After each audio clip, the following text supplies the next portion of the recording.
My name is Chris Nebe. I'm the creator of the Mysterious China series. It is a collection of award-winning feature-length documentaries which showcase the epic cultural heritage of China.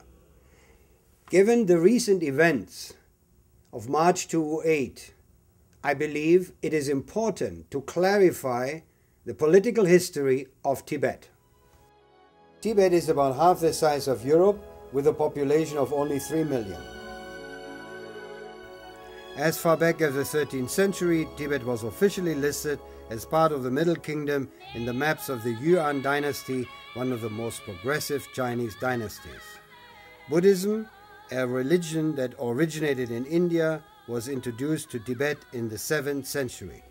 Tibetan Lamaism is a form of Buddhism intermingled with Bon, the ancient indigenous religion of Tibet. Lamaism made every effort to suppress Bon for the centuries to follow. With the introduction of Buddhism from India came the Indian caste system in all its demeaning form. Rigid laws divided Tibetans in 3 castes.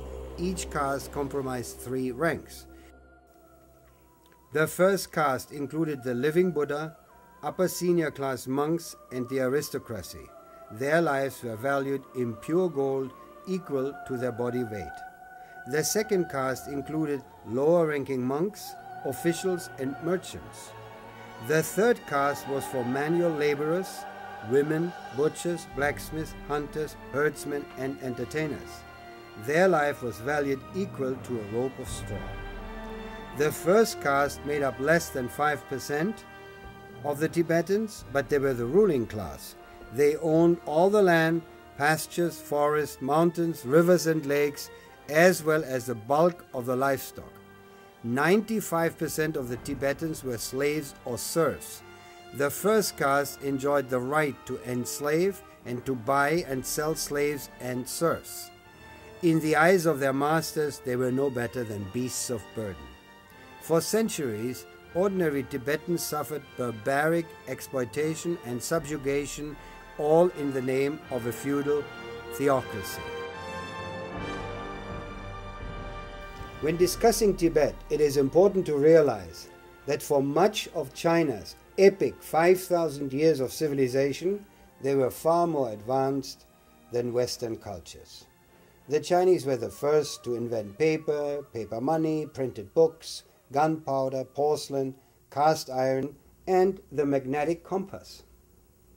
During the last 2 centuries, however, China's relationship with the West has been tragic because of the oppressive colonial Western powers and Imperial Japan.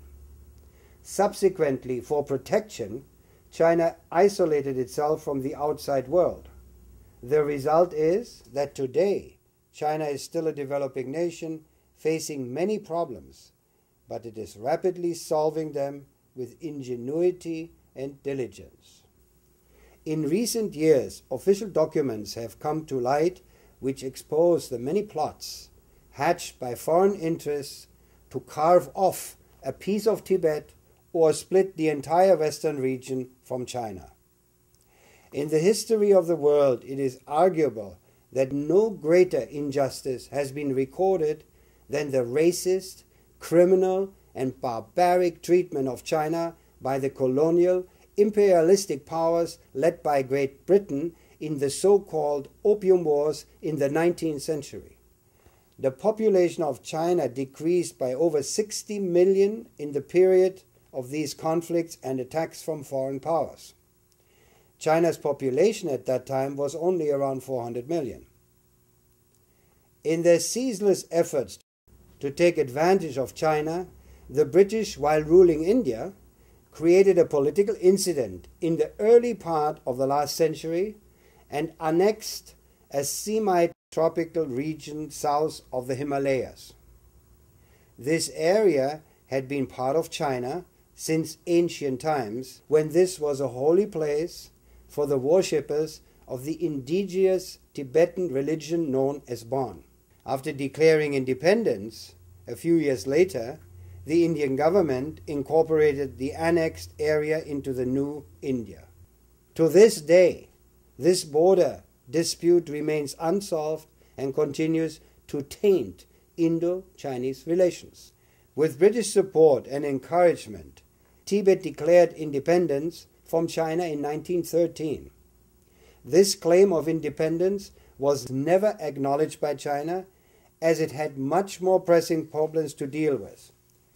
The Qing dynasty had fallen, and the new central government in Beijing faced many problems trying to consolidate the rest of China, all the while fighting warlords backed by foreign powers.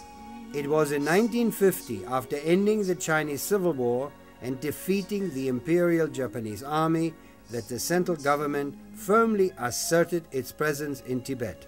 In 1959, backed by British interests, a revolt broke out in Tibet.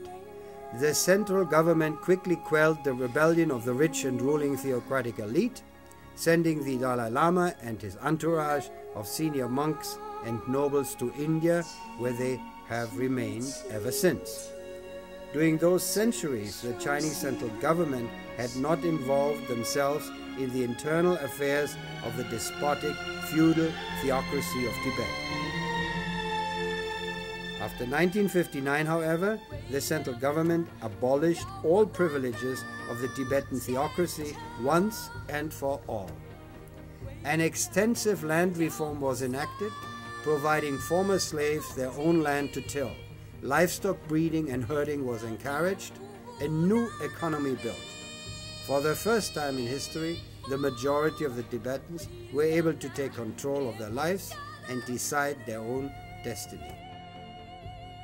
Tibet has been catapulted in the 21st century by far-reaching reforms and the creation of a state-of-the-art infrastructure with superhighways, user-friendly airports, and the famous Tibetan Express, which connects Tibet with the highly industrialized east of China and ultimately the world. The Tibetan economy has flourished and created fundamental socio-economic changes in this once impoverished and inaccessible remote western region of China. The harmonious coexistence of modern Tibet's daily life with the deep religious devotion of the Tibetans is a remarkable result of the central government's policies. It is very sad that once again outside powers are trying to discredit and embarrass China.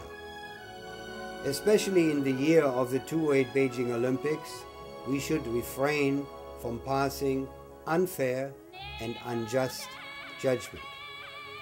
The Chinese are joyfully preparing for the Olympic Games in peace and harmony. We must not muddy the Olympic Games with political intrigue. We should honor the wisdom of Confucius.